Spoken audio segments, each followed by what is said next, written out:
O Senhor esteja convosco.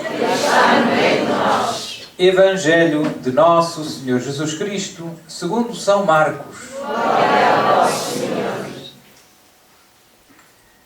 Naquele tempo, reuniu-se à volta de Jesus um grupo de fariseus e alguns escribas que tinham vindo de Jerusalém.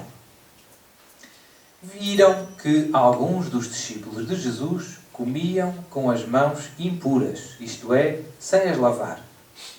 Na verdade, os fariseus e os judeus em geral só comem depois de lavar cuidadosamente as mãos, conforme a tradição dos antigos. Ao voltarem da praça pública, não comem sem antes se terem lavado. E seguem muitos outros costumes a que se prenderam por tradição, como lavar os copos, os jarros e as vasilhas de cobre.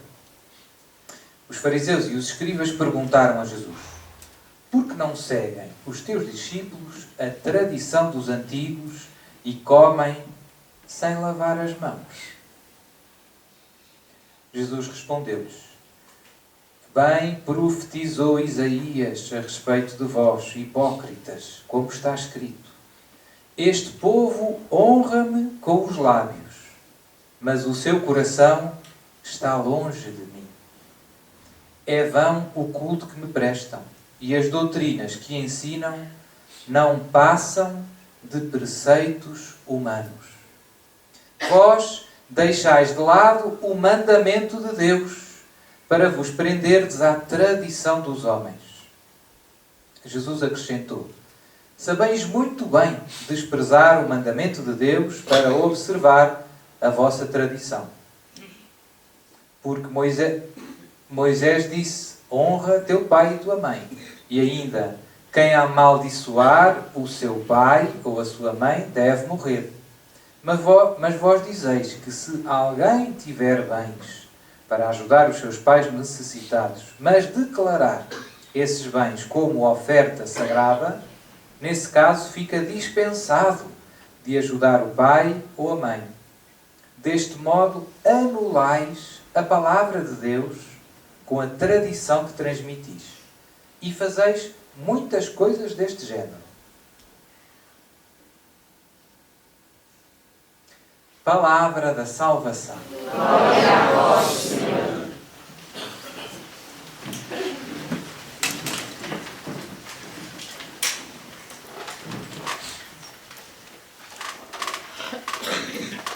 Hoje vou, como sempre, fazer um breve comentário acerca das leituras que o Senhor nos dirige, nos oferece hoje, a palavra que Deus nos dirige hoje.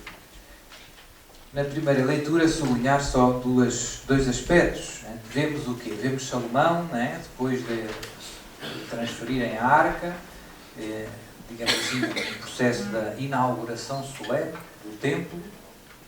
Salomão, diante do povo, faz uma longa oração. Está à frente do altar, faz uma oração em voz alta. E há duas coisas que sobressaem desta oração de Salomão. A primeira é o próprio Salomão, na oração que está a fazer, se surpreende como é que Deus pode habitar num templo construído pelas mãos do homem, porque Deus é aquele Deus que nem os céus contêm. Como é que Deus, que é Deus, pode estar aqui?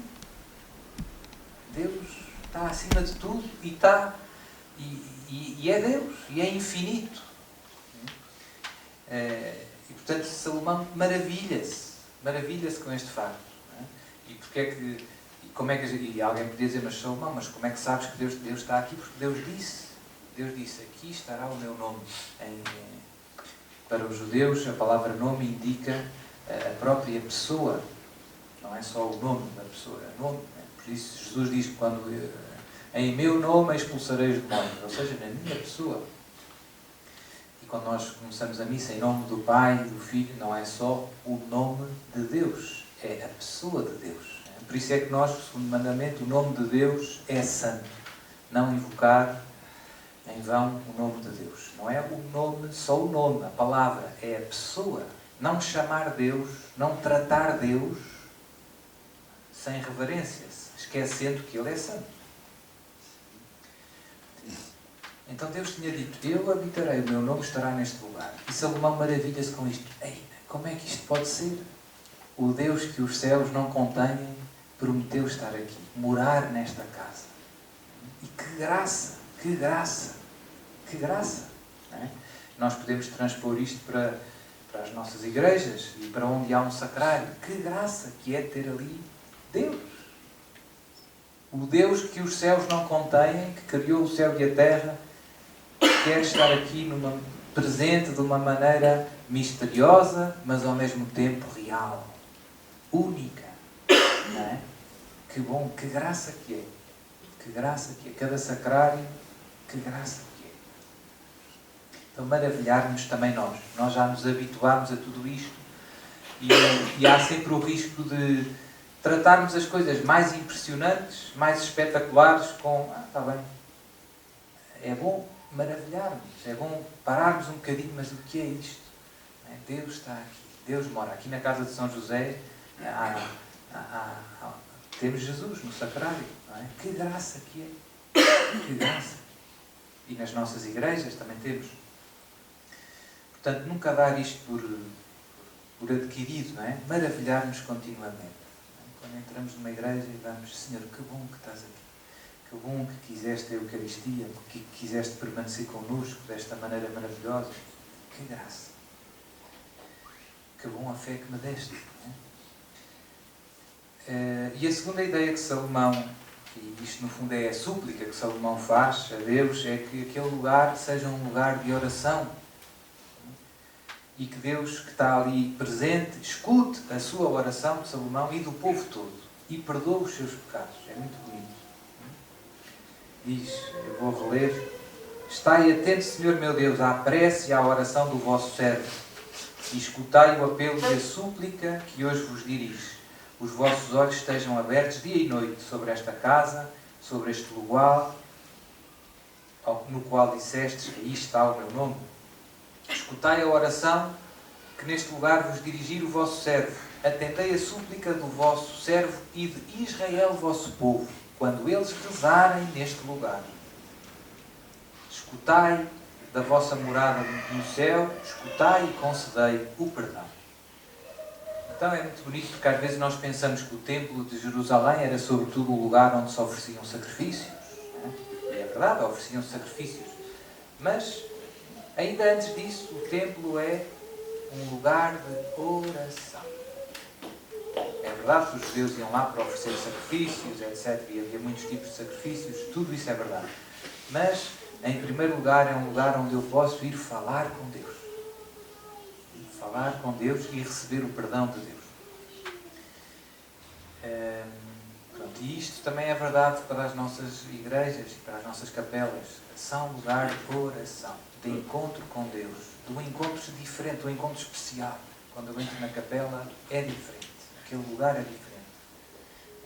Lembramos todos daquela cena de Jesus no templo, quando chegou lá e viu aquele comércio, a venderem, a comprarem. Jesus indignou-se e disse, não façais da casa do meu pai casa de comércio.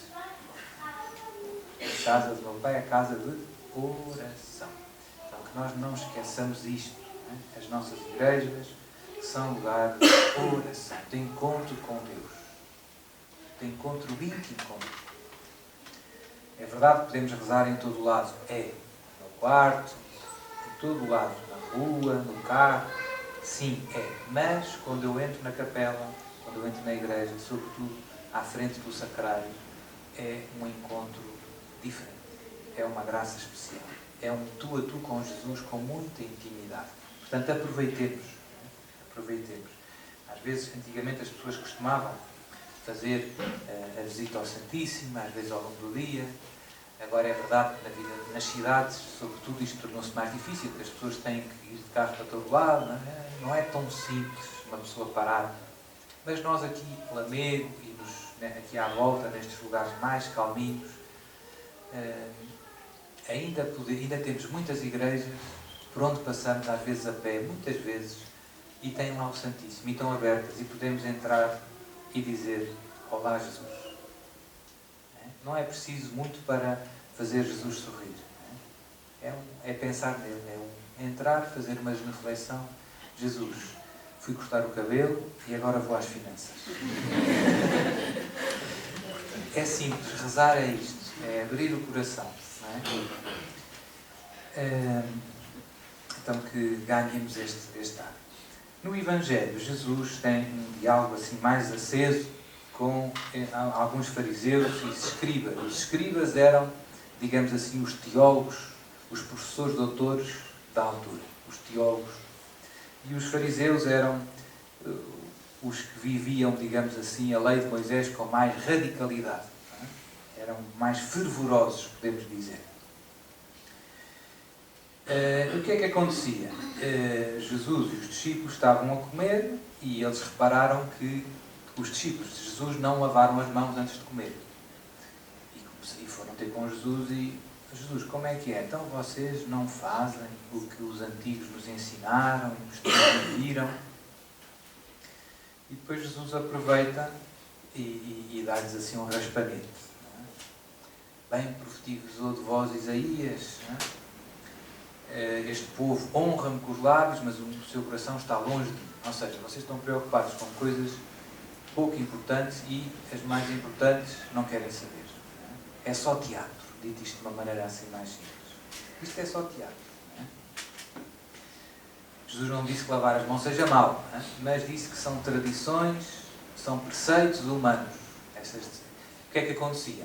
Os rabis, os mestres, tempo dos grandes intérpretes, os escribas, etc., estes grandes mestres de Israel, que os judeus estimam, o que é que diziam? Diziam que, além do Pentateuco, que eles chamam a Torá, a lei de Moisés, que Moisés deixou por escrito, Moisés também deixou várias coisas por tradição oral.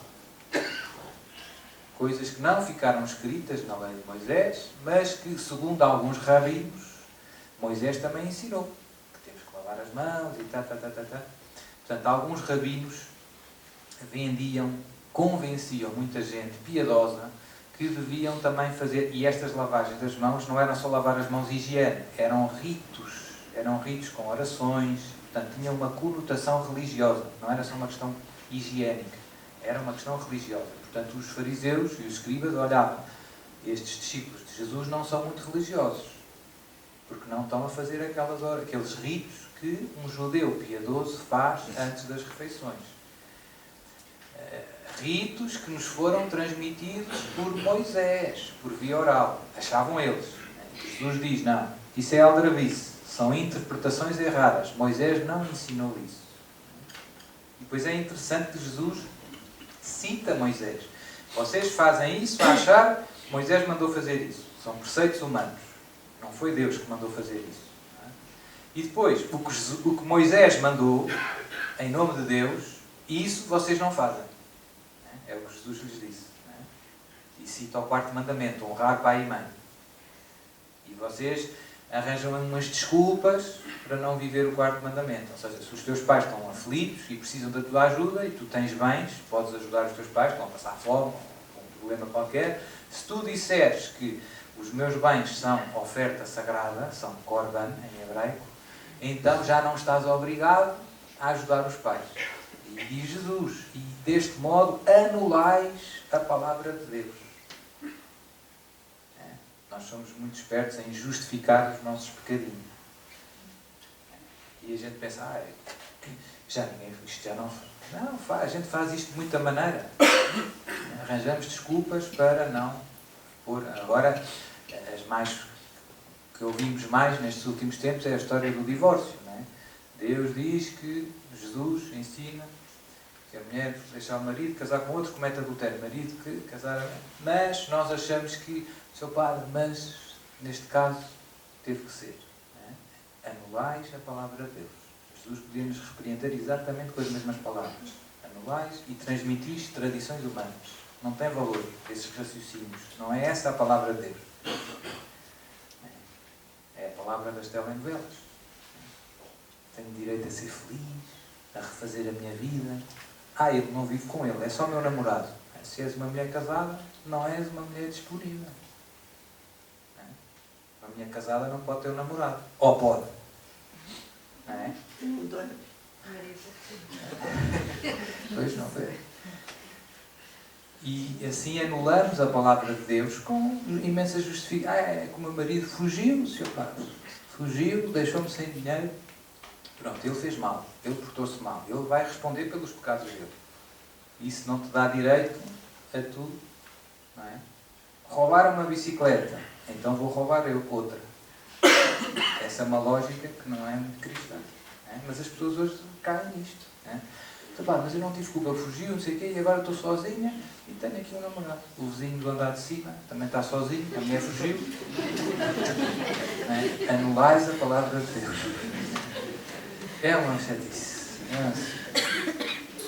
Há uma história, mas isto acontece, nós às vezes, e é engraçado que com esta coisa de lavar as mãos, nós às vezes também é do género, nós às vezes também estamos muito preocupados com coisas que não é obrigatório.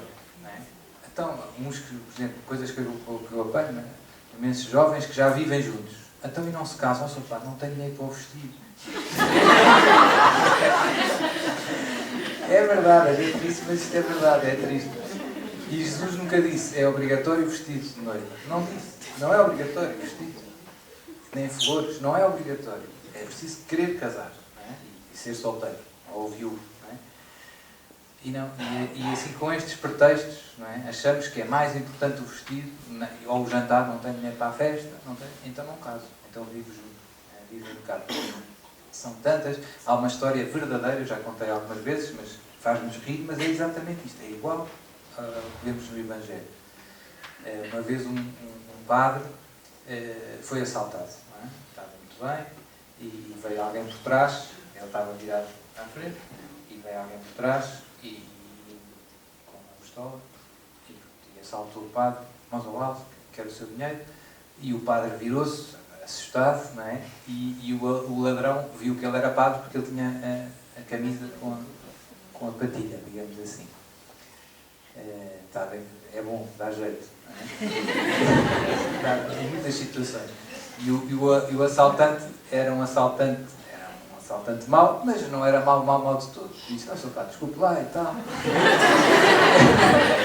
E depois a coisa descontraiu um bocado, o ambiente foi descontraído, o padre também ficou menos, pronto, já não ficou tão nervoso e tal, começaram a conversa e tal.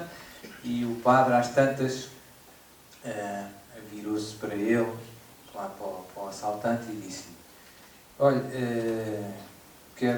o senhor quer um cigarro? O padre fumava, ofereceu-lhe um cigarro, e o ladrão disse: não, Sr. Padre, eu na quaresma não fumo.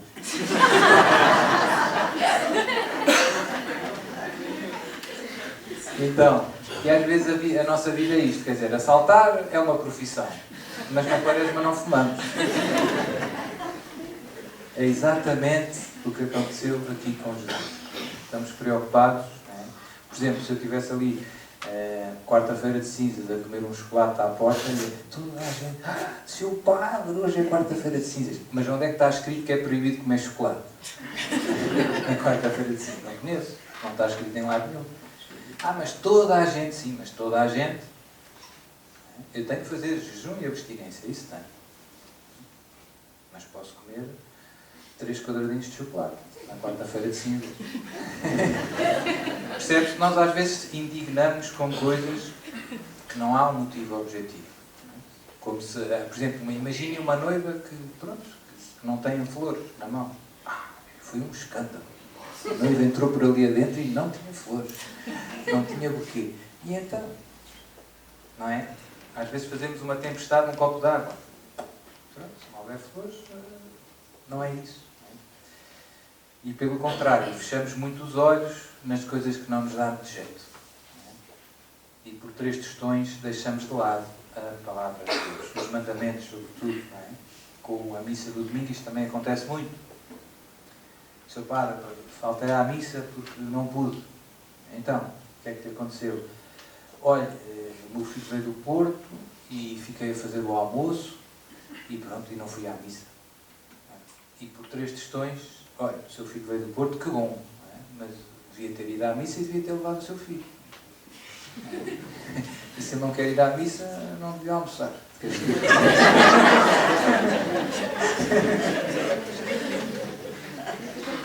Às vezes, por 3 tostões, não é? às vezes por 3 tostões, ofendemos a Deus. Faltar à missa ao domingo é grave. É grave quando nós podemos ir. Uma coisa é estar num hospital, vou ser operado, pronto, aí não consigo. Não há pecado sequer. Eu quero ir à missa, não posso. Agora, outra coisa é, posso ir à missa se me esforçar um bocadinho, mas não estou para isso. E isso, infelizmente, acontece bastante. Posso ir à missa, se me esforçar um bocadinho. Às vezes, aqui, as pessoas estão habituadas a muitas missas em todo o lado e de repente, o padre está doente, sei lá, ou teve um desastre de carro, que acontece, e de repente o padre não foi lá naquele dia. E vai lá passado uma semana. Então, o seu padre não foi à missa no domingo passado. Não foi porquê? Não houve. Não houve aí, mas a 2 km houve. E a 5 houve. Não é? Não houve ao lado de sua casa, mas... E depois, quando é preciso ir onde é que quer que seja, não é? Ao banco, às finanças, ao supermercado, toda a gente faz muitos quilómetros. Não é? Já nem digo para ir ao futebol. Aí então vão um fim de semana completo.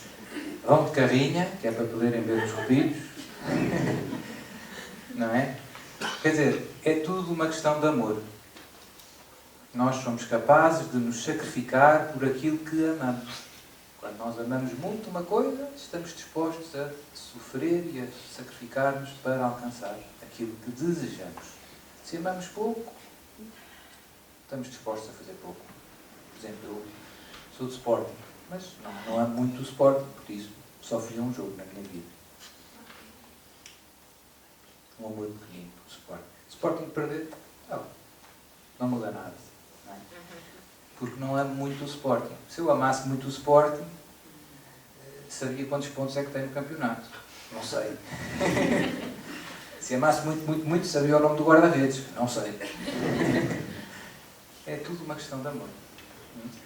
Portanto, nós interessamos e esforçamos por aquilo que amamos. Quando amamos muito a Deus, amamos muito o que Deus nos diz, o que Deus nos aconselha, etc, etc. E procuramos agradar em tudo. É como nas relações humanas. Não é? Se o namorado gosta da namorada, a esposa gosta do marido, esforçam-se por agradar em tudo. Vou-lhe levar estas florzinhas que ela gosta tanto. E assim é, não é? Quando amamos, pensamos nos outros e como agradar aos outros. Então, este é um bocado a repreensão que Jesus faz. Vocês estão preocupados com preceitos humanos, coisas que não contam, que Deus não disse, e põem de lado o mais importante. Então, vamos ter agora o tempo da Quaresma. É um tempo de ouro para fazermos um exame de consciência, um bocado por isso, não é? Em que é que eu estou a... Em que áreas é que eu não estou a ver o que Deus me pede? Em que áreas é que eu estou cego? E há na vida de todos nós. Há coisas que nós ainda não estamos a ver como Deus quer. Estamos cegos. Deus dá-nos 40 dias. E também queria dizer uma palavrinha. Amanhã começa, como todos nós sabemos. Hoje, como sabemos, é Carnaval. Tá bom. Nesta missa vamos pedir também a Deus perdão, não é? Por todos os pecados que se cometem neste dia. E não são poucos. Infelizmente, com o passar dos anos, o Carnaval tornou-se uma festa... Originalmente, era uma festa mais saudável e estava ligada aos cristãos. Porquê? Porque era a despedida antes da Quaresma. Ainda valia a carne. Carnaval. Carnaval, ainda. Quarta-feira de cinza já não vale. E depois, o problema desta festa é que foi descarrilando ao pouco e pouco. Pronto, uma coisa é fazermos uma festa. Deus é a favor das festas. As bodas de Caná são um bom exemplo. Jesus não é contra a fazer festa. Senão não tinha feito 600 litros de bom vinho. E as festas no tempo de Jesus, os casamentos demoravam uma semana, pelo menos. Isso é que eram festas. As nossas festinhas são nada. Pronto, isto para dizer, Deus, Jesus e Maria e José não são contra as festas. Mas temos que divertir-nos em Deus. O pecado não é a verdadeira diversão. Aqui este retiro é um bom exemplo de como podemos viver alegres e divertir-nos em Deus. Não é divertido este retiro? É bom. E é em Deus. Brincamos e saltamos e não sei o quê. E é bom. O pecado não acrescenta nada. Não é mais divertido com o pecado. Pelo contrário. O pecado azeda o divertimento. Azeda a vida. E o Carnaval, como eu dizia, foi descarrilando com o passar dos anos e dos séculos e hoje em dia tornou-se uma festa em que se ofende muito a Deus. Cá na Europa e aqui em Portugal também, o que nos salva um bocadinho é que está frio. Não é? Não sei se já pensaram nisto, não é? Com o vento que está e com a chuva, quer dizer, coitadinhos, se alguém se quisesse despir um bocadinho, morria aí congelado. É o que nos salva, é o que nos salva. Nos países mais quentinhos, a coisa é complicada. A coisa é complicada e por isso vamos pedir a Deus perdão por estes nossos irmãos. Podíamos ser nós, podiam estar eles aqui e nós lá. Que ninguém duvide disto, que é mesmo verdade. E portanto, pedimos a Deus misericórdia por nós e por eles, que Deus os ajude como ajudou a nós, que os abra os olhos, que percebam que estes divertimentos ofendem a Deus e destroem a vida deles. No fundo, esta é a verdade última. O pecado ofende a Deus e destrói a nossa vida. E amanhã, como eu dizia, começamos o tempo santo da Quaresma. 40 dias. E porquê 40? Sabemos todos a história. Não é? Porque Jesus, depois do batismo no Rio Jordão, antes de começar a pregar, o que é que ele fez? Jejuou, foi para o deserto e jejuou durante 40 dias. Depois foi tentado pelo demónio e venceu as tentações. Portanto, o 40 está ligado com isto. Né? E porquê 40 dias? Porque o povo também passou 40 dias no deserto. 40 é um número forte. Né? Uma das coisas que, infelizmente, nós já não levamos tradicionalmente, isto também vem do tempo dos judeus, as formas de penitência. O tempo da Quaresma é um tempo de penitência. A palavra penitência, no sentido mais profundo, significa conversão. A palavra grega é conversão não só do ponto de vista de viver, mas também de pensar. É uma renovação espiritual. Mudar de maneira de pensar e de maneira de viver depois. Mas está tudo interligado. Nós só mudamos de maneira de viver quando mudamos de maneira de pensar. Então, os judeus têm 3 práticas de penitência tradicionais que a Igreja continua a propor aos fiéis e que estão na Bíblia, que é sobretudo a esmola, o jejum e a oração. Portanto, o tempo da Quaresma é um tempo em que nos empenhamos com mais zelo, com mais esforço, com mais disciplina nessas áreas. A esmola, e todos têm o seu objetivo, são remédios espirituais. Qual é o objetivo da esmola? Libertar-nos do apego às coisas. E também uma obra de misericórdia. E pensar nos outros. É uma espécie de 2 em 1. Aqueles shampoos e amaciador, todos juntos. Liberta-me do apego às coisas. Porque muitas vezes, não é? Tenho aqui os 50 euros, mas não, é meu. Tira a mão. Nós não queremos dar. Não é? E, sobretudo, pensamos pouco nos outros. Só pensamos em 50 euros, dá para ir ver o Benfica, comer uma pizza, e não pensas nos outros. Portanto, a esmola ajuda-nos a isso, a vencer, e todos temos, mais forte, mais fraco, esta tendência para nos apegarmos às coisas. Temos esta tendência. Não é? E então, a esmola ajuda-nos a isso, a vencer isto, não é? No nosso coração. Não ter cuidado. Não é? Nós devemos usar as coisas, mas como Deus quer. Não é? Portanto, a esmola ajuda muito. Não é? É um exercício. E se nós quisermos, depois cada um verá, não é? Nós estamos habituados a dar esmola, um foco, toma lá 50 cêntimos. Pronto, é bom? É. Mas é bom, mas isto não, quer dizer, podemos fazer mais. Não é? E há vários casos bonitos na história da Igreja, vários santos, que deram coisas impressionantes, não é? Que eram, podemos dizer, eram milionários e deram milhões, assim num dia. Não é? Pronto, não estou a dizer que, seu pai, eu não sou milionário. Pronto, então não tens esse problema. Mas às vezes há coisas que podemos fazer, se calhar um bocado mais heroicas, podemos passar-vos €1. Não é? Há coisas assim grandes que podíamos fazer. Temos medo, porque fica, mas depois amanhã se calhar vai dar jeito, eu posso ficar doente e tal. Jesus, sabe uma coisa bonita? Que Jesus insiste muito nos seus discípulos de cuidado, não é? Cuidado com a avareza, cuidado da vida do homem, não depende dos bens. Se tu podes ajudar e vês alguém que precisa de ajuda, ajuda. Não percas tempo. Não é? Então, que a Quaresma nos ajude nisto.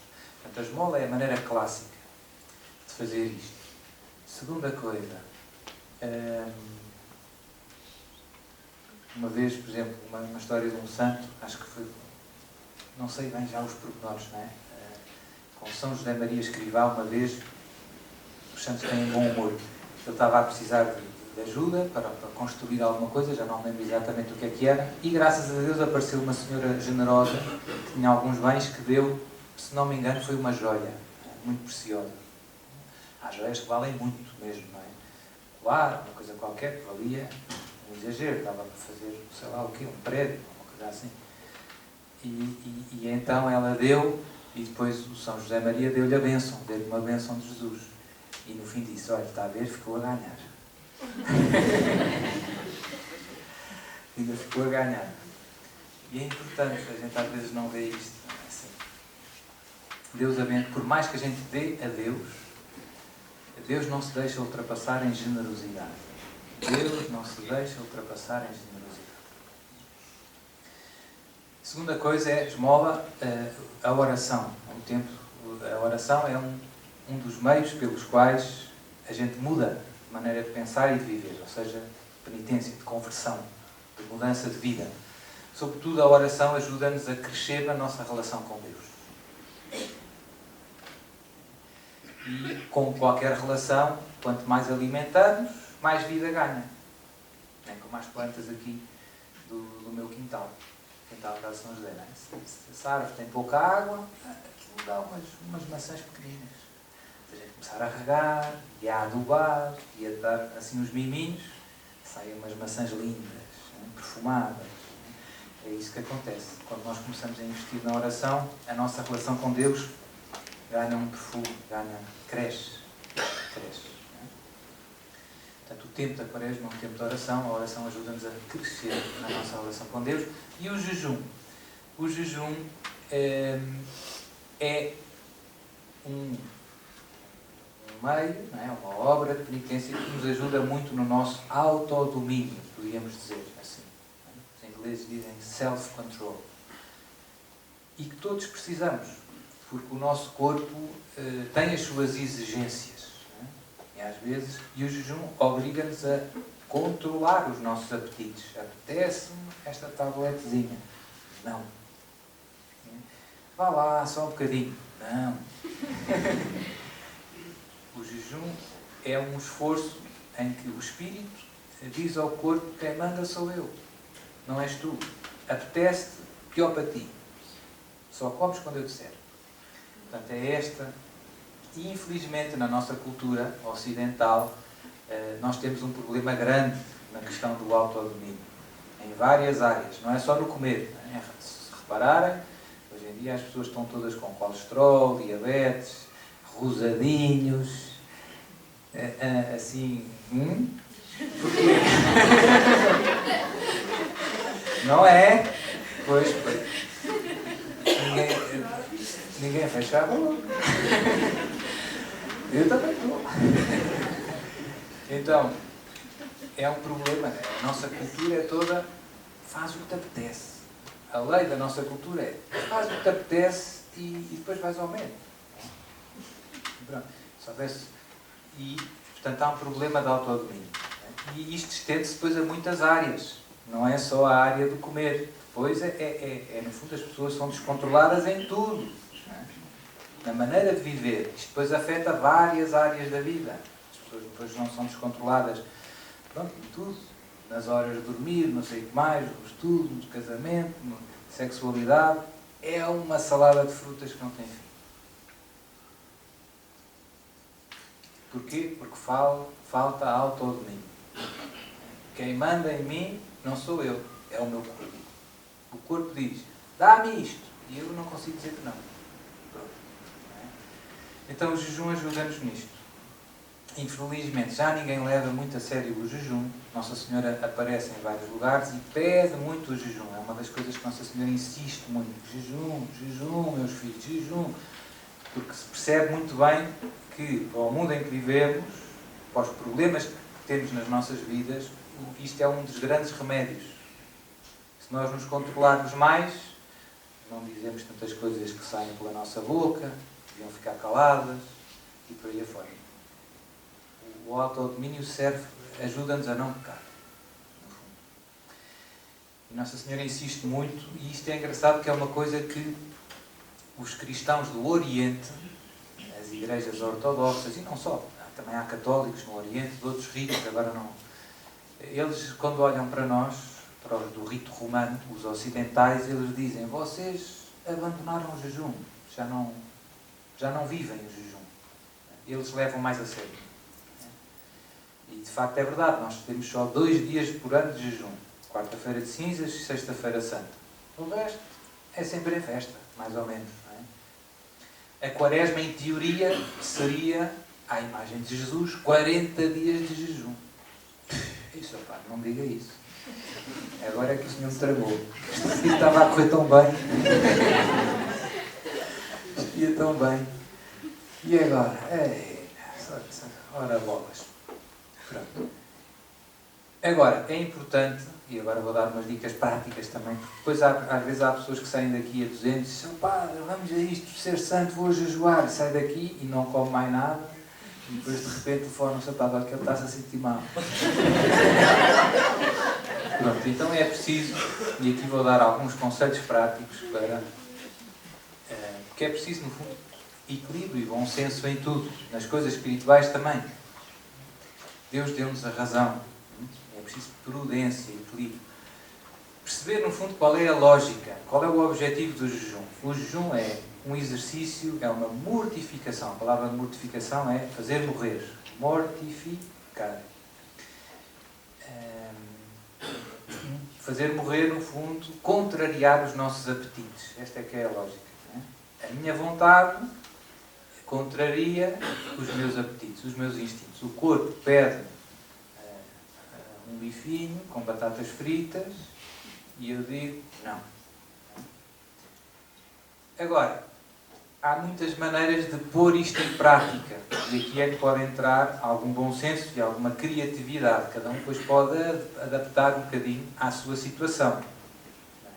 Porque há muita gente que diz, padre, mas é pão e água mesmo, tem que ser pão seco, duro, com 3 dias, e água assim já assim um bocadinho a saber mal. Calma. É preciso calma e bom senso. É preciso perceber qual é a lógica. Por exemplo, no meu caso, eu gosto imenso de pão. As pessoas que me conhecem sabem bem. Eu gosto de pão. Pão sem nada eu gosto. Portanto, para mim não tem grande mérito eu encher-me de pão. Porque eu gosto de pão. Portanto, não me custa muito comer só pão. A água também gosto, como toda a gente gosta de água, não é? Digamos assim. Portanto, eu penso que há coisas que às vezes conseguimos conciliar. É preciso um certo equilíbrio que depende um bocado das circunstâncias pessoais de cada um. Sr. Padre, mas eu tenho diabetes, ou eu sou doente, ou eu tenho este problema, tomo estes remédios. Então é preciso bom senso. E uma coisa é, eu tenho 20 anos, ou eu já tenho 84, Sr. Padre. Pronto, bom senso. Tem que ter bom senso.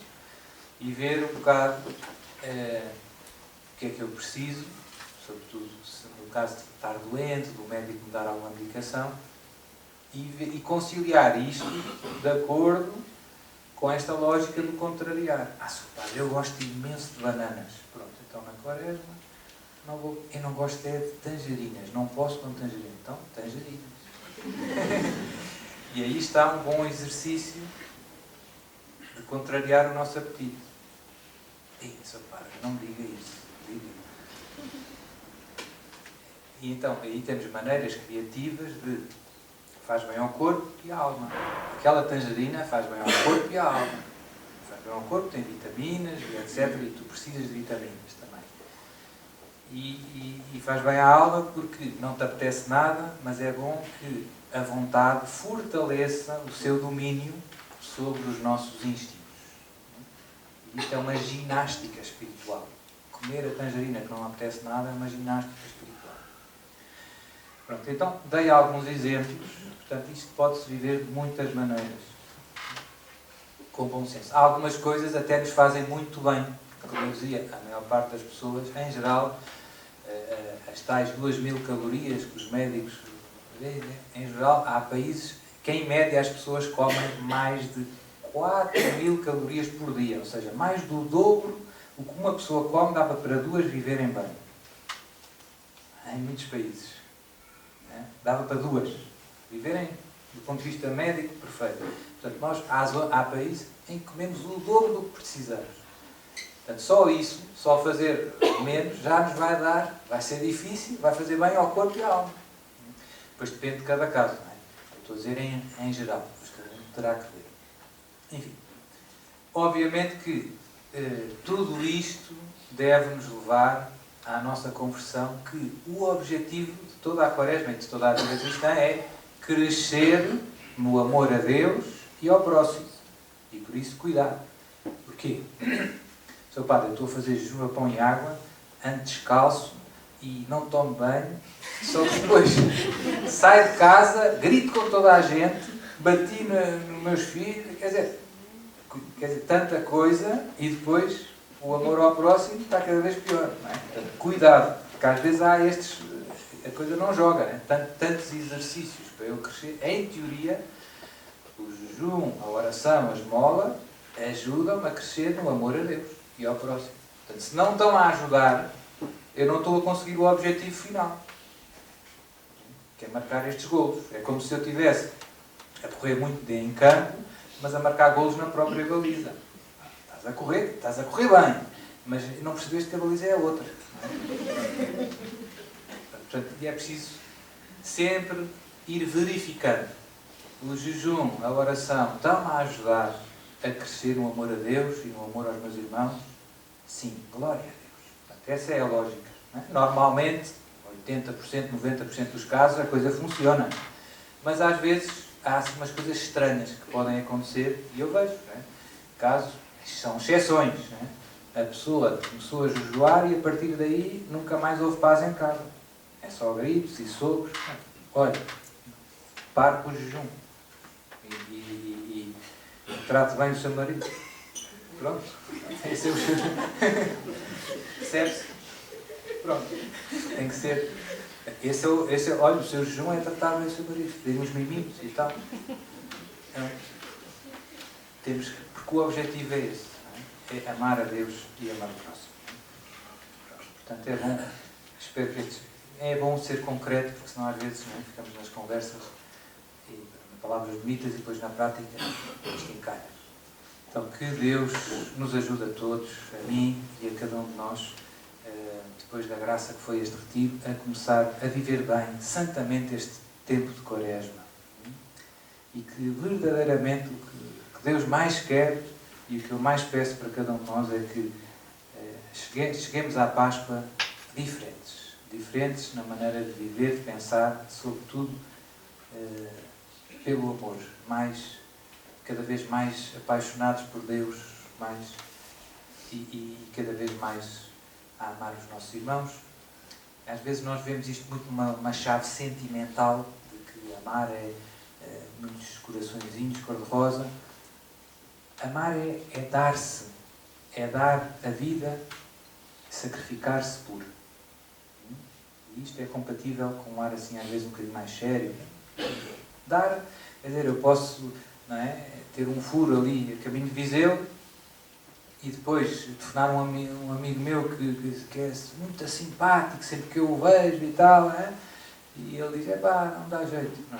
E depois há outro que não é que é assim uma pessoa mais fria, mais calada, mas ele na hora foi lá ajudar.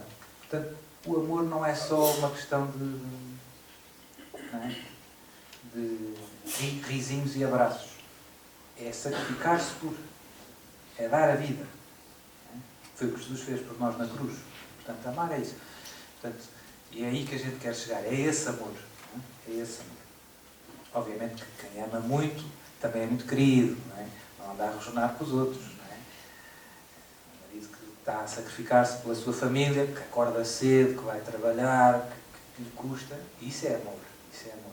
Mas depois é querido. Chega a casa e dá um beijinho à sua esposa, trouxe um chocolatinho. É sério. É o mesmo amor que põe tudo em movimento. Não são dois amores.